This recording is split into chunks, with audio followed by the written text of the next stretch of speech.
So today we're going to go over area of a trapezoid. So on my screen, I already have my trapezoid set up. I already labeled the bases, the height, and all the sides. So we're going to first go over the formula to find the area of a trapezoid.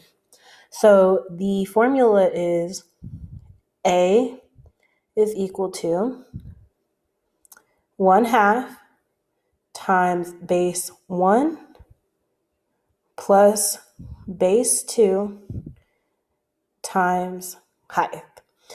So I just kind of want to go over the formula. When we multiply times 1/2, we're really doing what? We're dividing by 2.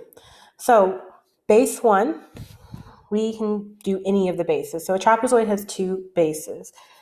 So we'll do base 1 as 6 millimeters. And then base 2 will be up here at the top, which will be 4 meters. So we have our 2 bases. It's the top and bottom of the trapezoid, or it's the flat sides, or the 2 parallel sides. So I'm going to go ahead and fill in my formula. So I know area is equal to 1/2. We said our first base, or base 1, was 6 meters. Base 2 was 4 meters. And our height, what would be the height of the trapezoid?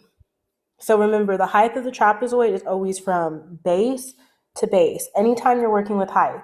So the triangle, you start at the base to the very top point of the triangle. So it's the same thing for a parallelogram or a trapezoid. You start at one base and you have to make a straight line to the other side, or to the other base in this case. So our base would actually be 5. So the 2 7 meters, we actually aren't going to use those. Those are just there to trick you. So we have our formula. So the first thing I want to do, if you remember your order of operations, PEMDAS, the first thing we want to deal with is the parentheses. So inside my parentheses, I have 6 plus 4.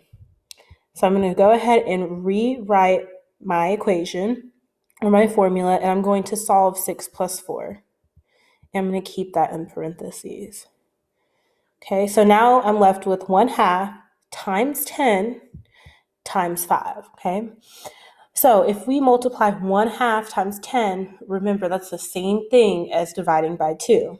So 10 divided by 2 gives us 5.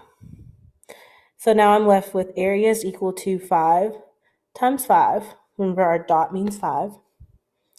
And we get 25. So we would have 25 meters squared would be our final answer, okay?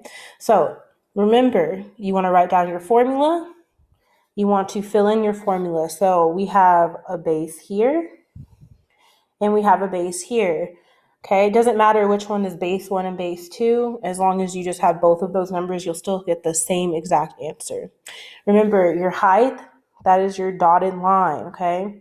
Try to always remember that when you see the dotted line, that will be your height, or you can just remember from your base to base is height, okay? Once you do that, just follow the correct order of operations. Remember that when you multiply by 1/2, you're just taking half of the number. You're dividing it by 2, and you should get your answer.